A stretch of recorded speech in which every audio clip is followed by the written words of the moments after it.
I had this list in my mind 10 years ago. I never imagined reaching the bottom of that list. I've made the decision to stop playing River Monsters. When River Monsters vanished from television, fans were taken aback, and nobody received a definitive explanation. Millions of viewers were drawn to the show's enigmatic creatures, dark waters, and high-stakes interactions, making it an international sensation. But it just ended after 9 difficult seasons. What took place in the background? Why would a well-regarded personality in wildlife television abruptly stop hosting a highly rated series? We're delving into the little-known backstory of River Monsters today, which has been subtly ignored for years, yet has the potential to permanently alter your perception of the program. All the monsters were captured by him. Despite losing steam, River Monsters continued. Neither network politics nor drama caused it to go out. No, the explanation was far more uncommon and oddly fulfilling.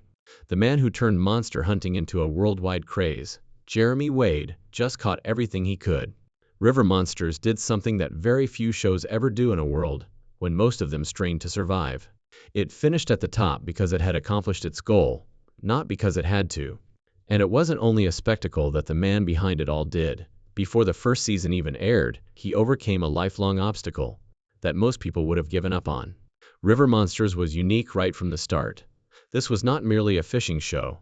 It combined elements of a wildlife thriller, detective narrative, and adventure series. However, there was a greater purpose behind each spectacular fishing line pull. For decades, Jeremy Wade had compiled a mental list of fabled, frequently fictional freshwater animals that had captivated scientists, frightened river towns, and plagued local folklore. The shadows were home to these creatures. Predatory arapaima the size of small automobiles. The notorious Goliath tigerfish, with its rows of dagger-like teeth, and giant catfish that are accused of drowning villages. The idea of tracking these animals one by one, which had begun as a hopeful endeavor, swiftly developed into something far more serious. Wade ticked another name off his list every season. Months passed for some, and decades for others. For instance, his white whale was the Goliath tigerfish. He searched for it for over 20 years, and it was more than simply a catch when he did, in Season 2. It was a turning point in his life. Through the Amazon, the Himalayan foothills, the Congo, and the wetlands of Southeast Asia, viewers followed Wade across continents as the seasons progressed. Additionally, WDE's ambition increased, along with the show's popularity. Second-hand tales and easy catches didn't satisfy him. Each fish had to have a strong ecological relevance, a sense of mystery, and a dread. The narrative was authentic, and the stakes were great, but there was a somber truth hidden beneath all the on-screen action. The list was becoming shorter. The number of creatures that still matched the show's basic idea decreased with each successive season. And the truth was revealed to Wade and the network alike. When the last season aired in 2017, River Monsters wasn't officially canceled by Animal Planet. They even celebrated it. Executives commended Jeremy Wade for his unparalleled ability to captivate an audience and transform scientific curiosity into gripping narratives. However, they also admitted that River Monsters was based on the discovery of legends, and those legends were no longer there. In a news statement, Wade stated it clearly. "I made a list 10 years ago that seemed unachievable at the time, but today I've crossed everything off and more." It was among the most peculiar explanations for the termination of a show. For one more season, the majority of hosts pleaded with networks. Wade had nothing more to prove, so he called it quits. He had brought the most dreaded predators in freshwater history into the light, stared them down, and delivered their stories with wonder and honesty. It was bittersweet for fans. They desired more. However, they also realized that Wade had done something quite uncommon. He was not canceled. He prevailed. And fans discovered what he went through behind the scenes, just when they believed that was WDE's last cast. The harsh reality that exists behind the scenes. The extent of Jeremy Wade's sacrifices to make each episode come to life was not always evident in River Monsters. The finished result was shown to the audience, along with clear images of muddy rivers, the moment of the catch, and narration that combined scientific knowledge with folklore. However, that polished version frequently belied a tiresome, hazardous, and unrelenting procedure. In actuality, Wade was dealing with more than just elusive fish. He was fighting against some of the world's most severe conditions. Furthermore, he didn't always have bodily scars from his journey. Few people risked to visit the locations where Jeremy Wade filmed. These weren't the usual wildlife hotspots or tourist attractions. These were isolated forests, unmarked riverbanks, and politically unstable areas with harsh living conditions and few outsiders. Wade frequently trekked for days to get to these locations, sometimes on foot and other times in makeshift dugout canoes, carrying survival food, fishing gear, and photographic gear through thick jungle and oppressive humidity. Trailers, conveniences, and shortcuts were all absent. Additionally, even while the show depicted tension, it didn't always convey the true danger. Wade had multiple bouts of malaria while filming. He acknowledged in one interview that he had passed out from weariness after spending hours in the blazing sun. There were tropical diseases that could have been fatal, insect bites that grew to the size of tennis balls, and nights spent sleeping in mosquito net tents, beneath sky filled with suffocating heat and wailing animals. The surroundings were lovely but cruel. The areas without backup were possibly the most terrifying. Wade and his colleagues frequently operated without prompt medical assistance. A single misstep, a trip on damp rocks, a bug bite, or a collision with a territorial crocodile could have been fatal. Wade later acknowledged that there were times when he genuinely wondered if the show was worthwhile. However, he persisted each time, motivated by his infatuation with recording animals that the world had either misinterpreted, disregarded, or entirely forgotten. And the physical toll wasn't the only one. Over time, the psychological strain increased. Wade was more worn down than he admitted over the course of the play, by spending weeks alone and continuously acclimating to new cultures, languages, risks, and expectations. In addition to leading a small crew, he had to juggle his roles as host, biologist, and explorer, while ensuring that the finished video met the high requirements of the series. That type of strain left its imprint, particularly when combined with physical exhaustion. Wade, however, hardly ever discussed any of this when the cameras were rolling. He maintained the emphasis on the myths, the people, and the fish. He was not interested in drawing attention to himself. That modesty contributed to River Monster's strength. Wade, however, gradually started to open up after the concert. In appearances and interviews, he talked about how hard those years had been, how his health suffered as a result of his frequent travel, exposure, and lack of sleep. It gave viewers their first idea of how much he had endured in silence for almost 10 years. In retrospect, it's evident that Wade saw River Monsters as more than just a television program. It was a years-long, full-contact devotion that pushed him to the limit. From the outside, the adventure appeared exhilarating, and it was. Every spectacular catch, however, was the result of a man who had just made it through another week, in an uncertain and frequently perilous world. However, that wasn't the final factor that ended River Monsters. Wade wasn't broken, just worn out. He was nevertheless determined to continue. However, his next realization would alter everything. Furthermore, it was unrelated to ratings, survival, or the arduous process of manufacturing. It was all related to one silent, inevitable fact. However, the show terminated for reasons other than danger. What came next was even more unexpected. The list of monsters was authentic and comprehensive. From the outside, it appeared as though River Monsters would never end. Why would the stories ever run out, with dozens of fish species, millions of rivers, and many local legends? However, Jeremy Wade himself admits that the show was never intended to go indefinitely. It had a goal, a very precise one. And there was a goal's end. Wade had made a mental inventory of the most enigmatic, horrifying, and mythical freshwater animals in the world long before the first episode aired. Not only were these uncommon species, but they were also mythical fish that the local population either misinterpreted or dreaded. While some had eluded science, others had been held accountable for fatalities. They were stories rather than catches. Additionally, the narrative had to be about more than simply a fish in the water, in order to qualify as an episode of River Monsters. It has to be a combination of survival, myth, and mystery. Wade searched for and eventually located every single animal on it over the course of 9 seasons, from the Goliath tigerfish in the Congo to the Arapima in the Amazon. Each season took viewers one step closer to finishing the adventure, from snakehead fish that frightened entire towns to catfish the size of grown men. Eventually, it was finished completely, silently, and without any gaps. Not wanting to draw things out was Jeremy Wade's goal. He was aware of what occurs when performances go on for too long. Viewers become disinterested. The narrative suffers. Additionally, River Monsters' mystery, the show's core element, would wane. He was unambiguous. The creature wasn't worthy of an episode if it didn't evoke real dread or interesting backstory. In order to keep the cameras running, he refused to impose fresh seasons that were rehashed or contained filler material. Rather, he took a choice that is rarely taken by anyone in television. While the show was still popular, he decided to end it. He demanded that it be concluded honorably. Wade and the Animal Planet crew chose to celebrate their accomplishments in the final season, rather than weakening the brand. They did more than simply tie up loose ends. They left with some of their most notable stories to date. River Monsters' last season was more than just a collection of episodes. It was a carefully planned farewell. Wade added background and resolution by returning to some of the most memorable spots from previous seasons. Additionally, he pursued long-standing aquatic concerns, such as a mysterious sea monster in unexplored areas, and a number of coral reef species implicated in fatal attacks in Indonesia. These were original concepts. They were the final jigsaw puzzle parts. Wade's farewell was more about something deeper, almost sacred, than the animals, even as the last fish were hauled out of the depths. In actuality, River Monsters had evolved into more than a television program.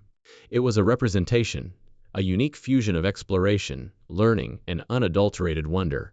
Wade was also aware that that symbol would wane if it went on without the original mission.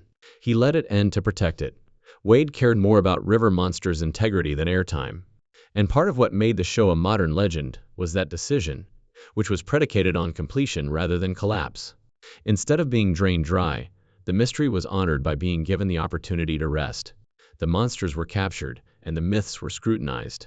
It wasn't the last twist, though, because Jeremy Wade did something that few anticipated when the cameras stopped and the show ended.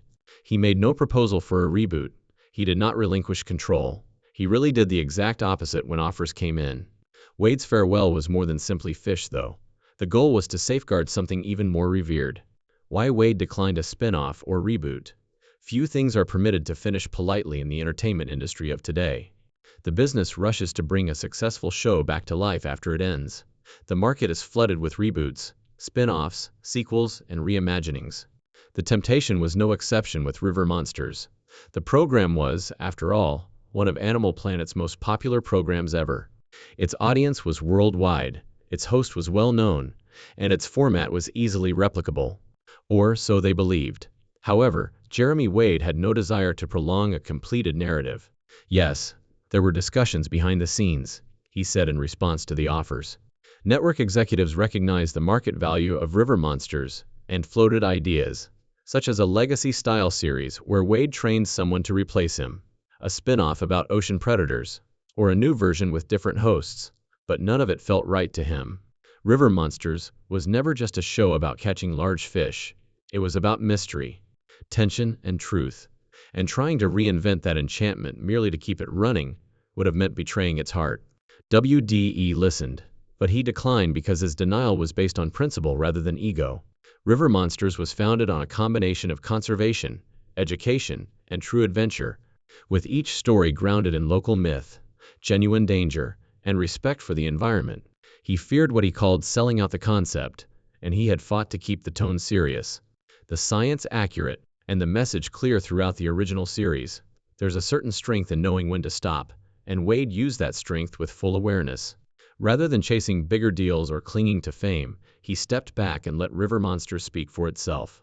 He felt that turning that into a gaudy reality TV template, complete with dramatized conflicts or exaggerated stunts, would cheapen everything they'd built.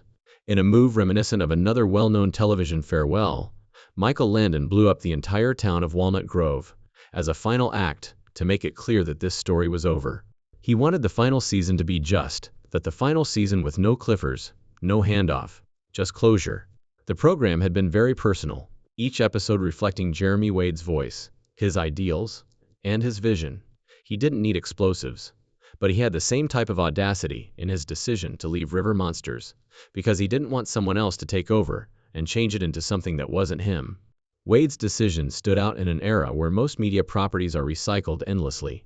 It was a quiet refusal to compromise, a way to preserve the integrity of a show that had always been about going deeper, not going longer. But, while some fans were disappointed that River Monsters wouldn't live on in a new form, many respected Wade for it. Letting it continue without him felt like letting a stranger rewrite his life's work. Wade was defending more than just a television show. He was defending a legacy, one based on curiosity, self-control, and bravery, and he wasn't willing to exchange that legacy for more airtime or another salary. He had dedicated almost 10 years to revealing creatures that most people had never heard of, telling stories that no one else could, and doing so with an awe that was entirely real. As a result, he didn't look back when it ended. However, just as fans started to comprehend and accept his choice, Wade revealed another side of the story that hadn't been included in the show. After years of being largely silent about the experience, he finally started talking openly. And what he said next shocked even his most loyal fans. And that wasn't the last time Jeremy Wade shocked fans with his candor. Jeremy Wade finally spoke up. For years, fans wondered why Monsters ended. Was it network politics, exhaustion, or ratings?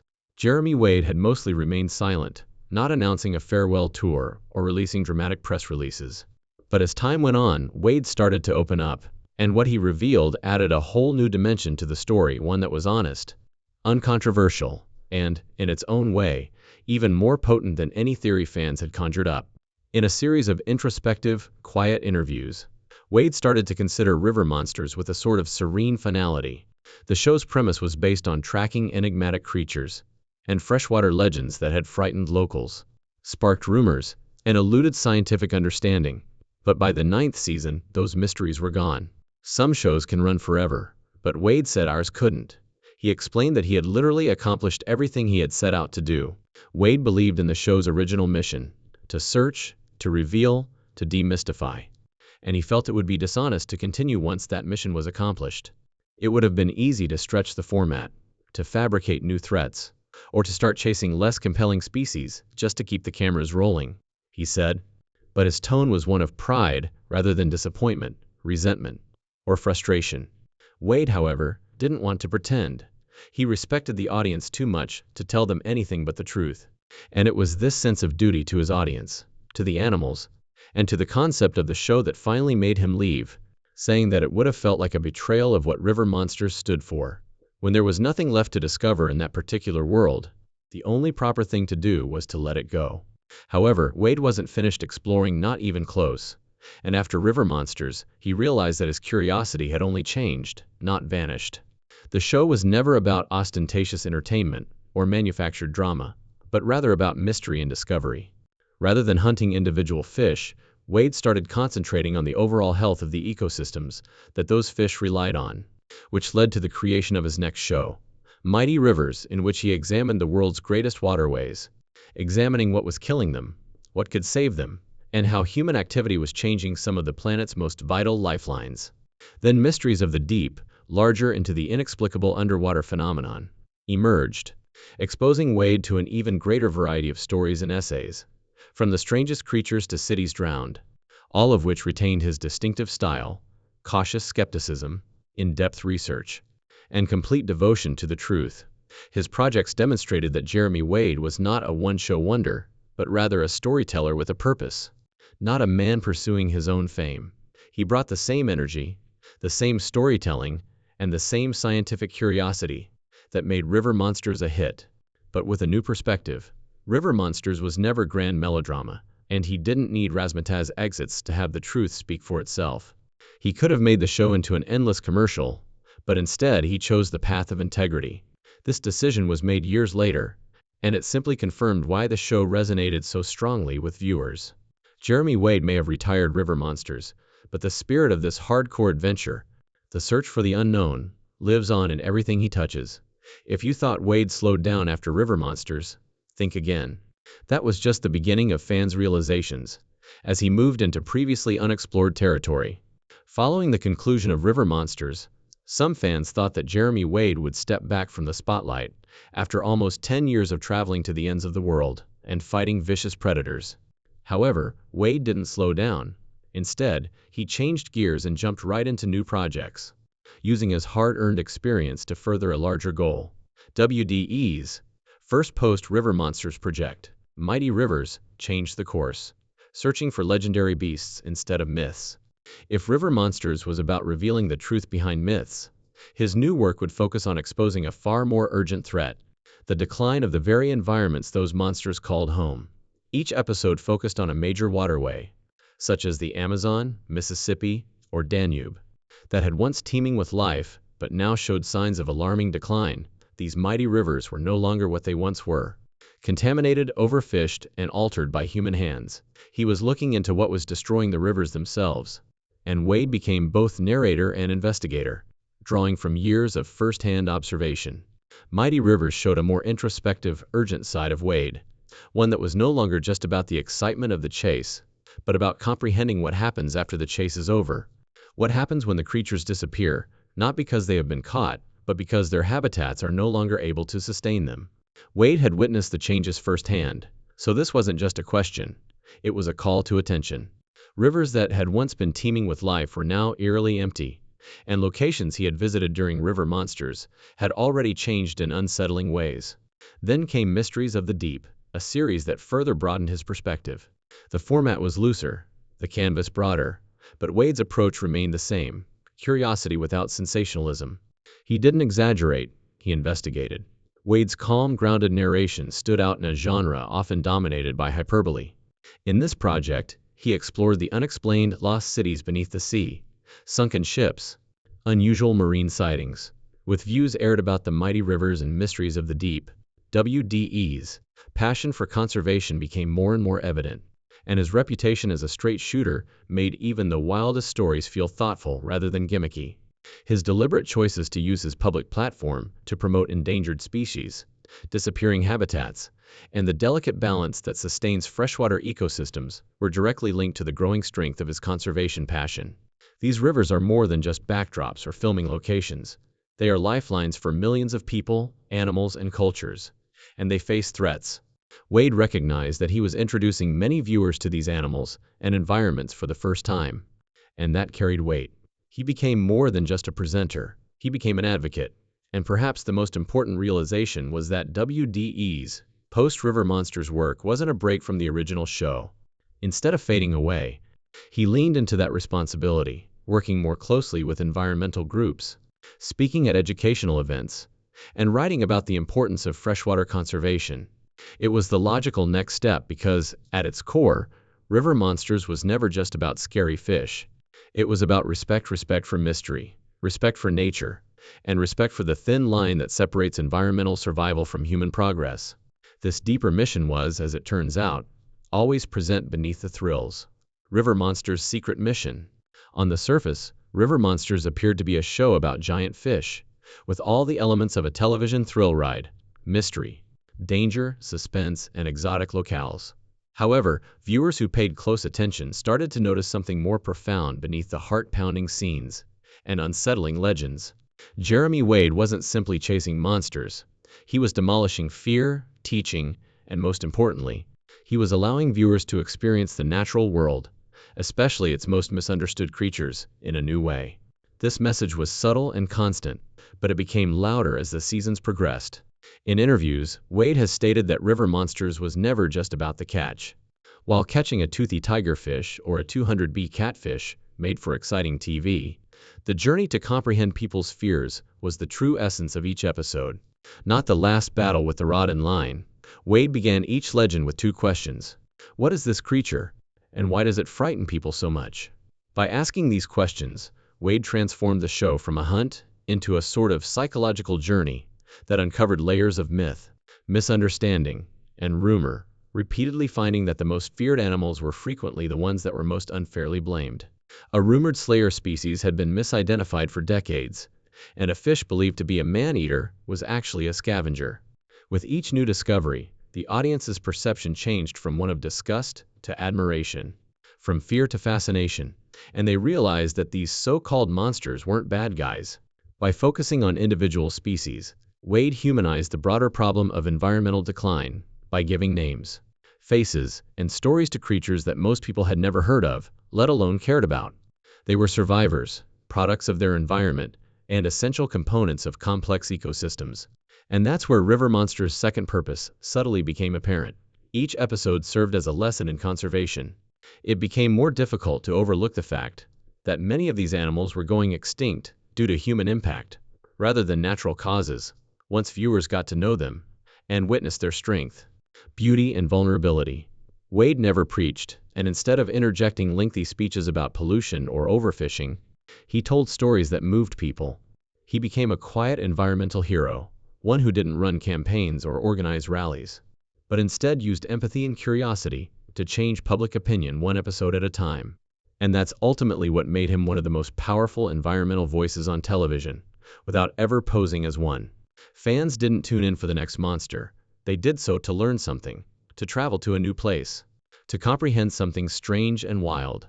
He transformed fishing, an activity that is frequently perceived as purely recreational or competitive, into storytelling, and storytelling into a movement. This is no small accomplishment in a time when attention is short and distractions are common. By the time River Monsters concluded, it had accomplished something that very few television programs ever accomplish. It did more than simply amuse viewers. It changed their perspective on the world by reminding them that there is always a truth worth discovering beneath every myth, and that some of the most significant discoveries start with fear. Wade took that fear, looked it in the eye, and taught millions to do the same. That kind of impact doesn't need sequels. It doesn't need to return because it never really left.